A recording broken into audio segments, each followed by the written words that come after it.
Minasan konnichiwa, Muzukashi no Ngoro Nasu desu. Oke, di video kali ini saya akan bahas mengenai penggunaan partikel D dalam bahasa Jepang ya. Jadi partikel D ini mempunyai fungsi yang cukup banyak ya. Jadi kita harus tahu satu persatu fungsinya seperti apa. Nah, nanti saya akan bahas juga mengenai bagaimana penggunaannya di dalam kalimat ya beserta contoh-contohnya. Nah, fungsi partikel D itu ada 5 ya. Secara garis besar ada 5. Cukup banyak ya, bisa dibilang begitu. Yang pertama adalah sebagai penanda tempat berlangsungnya sebuah kegiatan atau aktivitas ya. Dalam bahasa Indonesia biasa diartikan di ya. Kemudian yang kedua penanda cara atau alat ya, bisa juga sarana atau bahan ya. Sedangkan dalam bahasa Indonesia itu diartikan dengan atau menggunakan. Berikutnya yang ketiga sebagai penanda jumlah atau total keseluruhan. Nah, kalau ini agak sedikit sulit untuk diterjemahkan dalam bahasa Indonesia. Berikutnya yang keempat adalah penanda batas waktu ya, atau harga, bisa juga bahasa. Ya, dalam bahasa Indonesia biasa diterjemahkan dengan dalam. Ya. Dan terakhir yang kelima sebagai penanda alasan atau penyebab. Ya, dalam bahasa Indonesia diartikannya karena. Ya. Nah, jadi ini satu partikel D, dia mempunyai 5 fungsi secara garis besar ya. Kalau kita lihat lebih jauh lagi, misalnya seperti yang nomor 4, ini ada batas waktu, ada harga, ada bahasa. Ya, sebenarnya ada lebih dari 5, ya, tapi secara garis besar itu ada 5 ini. Nah, teman-teman harus tahu bahwa salah satu kunci utama supaya kita dapat memahami materi dasar bahasa Jepang adalah dengan menguasai penggunaan partikel. Ya, karena partikel ini cukup penting yang harus dikuasai supaya kita bisa membuat kalimat dengan benar. Ya, karena kalau salah partikel bisa jadi kalimat kita tidak tersampaikan dengan baik, gitu ya. Nah, hari ini kita mempelajari partikel D, ya satu persatu saya akan bahas dari mulai yang pertama, yaitu sebagai penanda tempat berlangsungnya kegiatan atau sebuah aktivitas. Ya, dalam bahasa Indonesia diartikan di. Contoh, yang pertama seperti ini. Toshokan de hon o nisatsu karimashita. Ya, di sini Toshokan D, artinya di perpustakaan. Ya, jadi kalimat ini saya meminjam 2 buku di perpustakaan. Nah, ada kegiatan meminjam atau karimashita. Ini merupakan sebuah kegiatan ya di mana berlangsung di perpustakaan. Makanya Toshokan D, bukan Toshokan ni misalnya gitu ya. Jadi yang benar adalah Toshokan D. Contoh lagi yang kedua, Eki no mae de tomodachi ni aimashita. Ya, Eki no mae di depan stasiun. Ya, Eki no mae de tomodachi ni aimashita. Bertemu teman ya, bertemu dengan teman. Jadi saya bertemu dengan teman di depan stasiun. Nah, ini menggunakan partikel D karena ada kegiatan bertemu ya, ada aktivitas bertemu dengan teman di situ ya. Berikutnya yang ketiga, kodomo ga niwa de asonde imasu. Kodomo anak-anak ya, niwa itu halaman, asonde imasu itu bermain ya. Jadi anak-anak sedang bermain di halaman. Nah, ini niwa de ya, di halaman karena ada kegiatan bermain, maka partikel yang digunakan adalah D, niwa D, di halaman gitu ya. Nah, ada partikel yang mirip dengan D secara fungsi ya, yaitu ni sebagai penanda tempat juga ya. Bedanya kalau ni itu adalah tempat keberadaan ya. Jadi yang terakhir di sini ya, eki no mae ni supaga arimasu. Nah, yang benar adalah eki no mae ni, bukan eki no mae de. Karena apa? Di situ tidak ada kegiatan, tidak terdapat aktivitas, hanya keberadaan saja. Ada supermarket di depan stasiun gitu ya. Jadi yang benar adalah ni karena tidak ada kegiatan. Kalau D harus ada kegiatan. Nah, ini adalah fungsi pertama dari partikel D ini. Berikutnya yang kedua, sebagai penanda cara atau alat atau sarana ya, bisa juga bahan yang digunakan. Kalau dalam bahasa Indonesia bisa diartikan menggunakan atau dengan. Nah, contoh yang pertama misalnya Maiasa densha de kaisha e ikimasu. Ya, maiasa setiap pagi, densha kereta, kaisha kantor, ikimasu pergi. Jadi setiap pagi saya pergi ke kantor dengan kereta atau menggunakan kereta. Nah, di sini D-nya densha de dengan kereta ya, menggunakan kereta. Alat transportasinya apa ya. Nah, ini D yang pertama ya. Berikutnya yang kedua, kanji de namae o kaite kudasai. Kanji itu huruf kanji, nama kaite kudasai, tolong tulis ya, atau silakan tulis. Jadi artinya silakan tulis nama menggunakan huruf kanji ya, kanji de menggunakan. Nah, ini juga sama secara makna dalam bahasa Indonesia ya, artinya juga bisa menggunakan atau dengan juga bisa. Berikutnya yang ketiga, mainichi supun de gohan o tabemasu. Ya, mainichi setiap hari supun itu sendok, ya, gohang itu nasi, dan tabemas makan.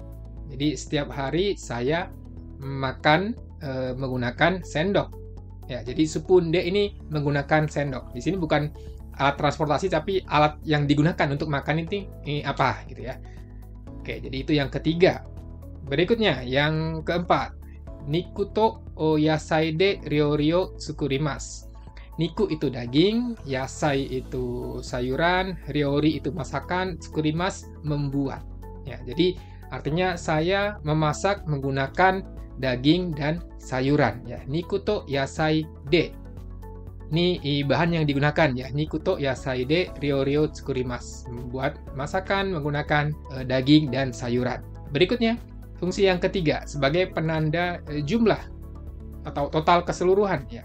Berhubungan dengan angka di sini. Contoh yang pertama seperti ini. Kono ringo wa goko de 400 yen desu. Ya. Kono ringo, apel ini, goko 5 buah ya, atau bisa juga dengan itsutsu ya kalau mau menggunakan satuan tsu ya. Goko de 400 yen desu, 400 yen. Jadi apel ini harganya 400 yen mendapatkan 5 buah ya.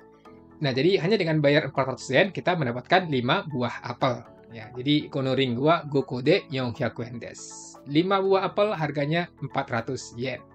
Oke, berikutnya yang kedua. Gakusei wa zenin de 130 nin desu. Nah, ini gakusei itu mahasiswa, zenin itu semuanya totalnya gitu ya, 130 orang, 130 nin gitu ya. Jadi mahasiswa totalnya ada 130 orang. Zenin de ini ya, ada zenin secara total keseluruhan, zenin ya, totalnya ada 130 orang. Ya, dia bisa D ini nempel di kata zenin. Ya, kalau yang pertama tadi goko de ya, jumlah 5 harganya 400. Kalau ini zenin total semuanya ada 130 orang. Berikutnya yang terakhir, niku to yasai o kaimashita. Zenbu de 1500 yen deshita. Nah, ini niku to yasai o kaimashita. Saya membeli niku daging, yasai sayuran ya. Saya beli daging dan sayuran. Zenbu de 1500 yen deshita. Semuanya total harga dari daging dan sayuran ini 1500 yen deshita. Jadi ini partikel yang digunakan adalah de untuk menunjukkan total ya, total dari harga daging dan juga harga sayuran. Zenbu de 1500 yen deshita. Nah, untuk partikel D di sini ya, yang digunakan bersama dengan jumlah ya, itu tidak bisa digunakan bersama dengan barang yang jumlahnya hanya satu ya. Misalnya kono shatsu wa ichimai de 1000 yen desu. Itu tidak, kurang tepat gitu ya. Tidak digunakan seperti itu ya. Kalau hanya satu cukup kono shatsu wa ichimai 1000 yen desu. Itu aja, tidak perlu partikel D ya. Beda dengan kalau misalkan satu orang ya.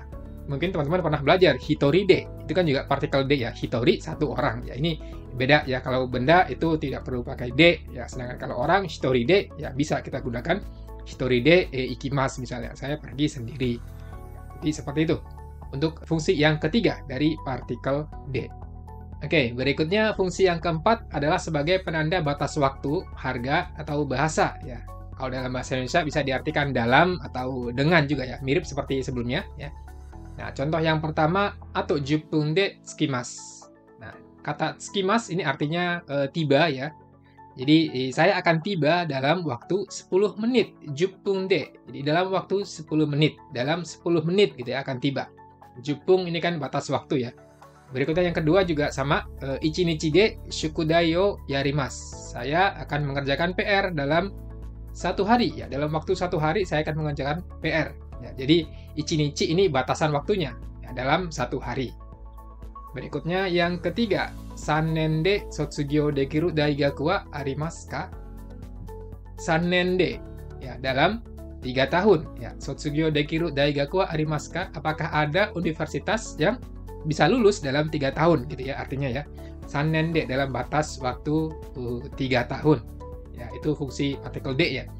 Nah, kalau yang keempat ini yang berhubungan dengan harga, ya, zenbu 1000 yen de kaemasu. Semuanya bisa dibeli dengan 1000 yen. Ya, di sini D bisa digunakan bersama dengan angka, ya, harga seperti ini, 1000 yen. 1000 yen de kaemasu. Ya, dengan, kalau dalam bahasa Indonesia bisa diartikan dengan, ya, semua bisa dibeli dengan 1000 yen. Ya, 1000 yen de kaemasu. Berikutnya satu lagi, yang kelima, yang berhubungan dengan bahasa, ya kore wa eigo de nan desu ka? Nah, ini artinya ini dalam bahasa Inggris disebut apa gitu. Ya, eigo de dalam bahasa Inggris. Eigo de nan desu ka? Atau nihongo de nan desu ka? Dalam bahasa Jepang apa? Atau bahasa Jepangnya apa? Itu eigo de nan desu ka? Ya, untuk bertanya mengenai arti sebuah kata dalam bahasa tertentu, itu bisa menggunakan partikel de juga ya. Oke, berikutnya yang kelima sebagai penanda alasan atau penyebab. Dalam bahasa Indonesia bisa diartikan karena ya. Yang pertama contohnya seperti ini. Byoki de kaisha o yasumimashita. Byoki itu sakit, kaisha perusahaan atau kantor, yasumimashita libur gitu ya, nggak masuk ya. Jadi saya nggak masuk kantor karena sakit. Jadi byoki ini sebagai si alasannya ya, yang menyebabkan saya nggak masuk kantor apa? Karena sakit. Lalu yang kedua, tsuyoi kaze de doa ga akimashita. Tsuyoi kaze itu angin yang kuat, angin yang kencang ya. Doa pintu, akimashita terbuka. Jadi karena angin kencang, pintunya terbuka gitu ya. Atau pintu terbuka karena angin kencang. Nah, ini angin kencangnya merupakan sebuah penyebab ya mengapa pintunya terbuka ya. Berikutnya, yang ketiga, Raishu shigoto de Osaka e ikimasu. Ya, Raishu itu minggu depan, shigoto pekerjaan, ya, ikimasu pergi. Ya. Jadi minggu depan saya akan pergi ke Osaka karena urusan pekerjaan. Ya, Raishu shigoto de karena urusan pekerjaan, Osaka e ikimasu. Saya akan pergi ke Osaka. Ya, jadi ini fungsi partikel de ya yang kelima ya sebagai penanda alasan. Oh ya, yang terakhir ini sedikit berbeda ya, artinya yang keempat, Yamada-san no okage de tasukarimashita. Nah, di sini artinya saya tertolong berkat Yamada-san. Ya, okage itu berkat ya, okage de berkat siapa di situ? Yamada-san no okage berarti berkat Yamada-san. Nah, ini kan berkat itu ada rasa syukur di dalamnya ya. Jadi mirip sebenarnya dengan karena ya. Saya tertolong karena Yamada-san gitu ya. Nah, ini ada 5 fungsi dari partikel D yang harus kita kuasai semuanya ya, penggunaannya seperti apa. Yang pertama tadi sebagai penanda tempat ya berlangsungnya sebuah kegiatan atau aktivitas. Berikutnya sebagai penanda cara, alat, sarana atau bahan ya. Berikutnya penanda jumlah atau total keseluruhan ya berhubungan dengan jumlahnya ya. Yang keempat batas waktu, ada batasan waktu, jam gitu ya, hari, tahun ya apa saja. Kemudian juga harga, bahasa ya. Dan terakhir yang kelima sebagai penanda alasan atau penyebab ya.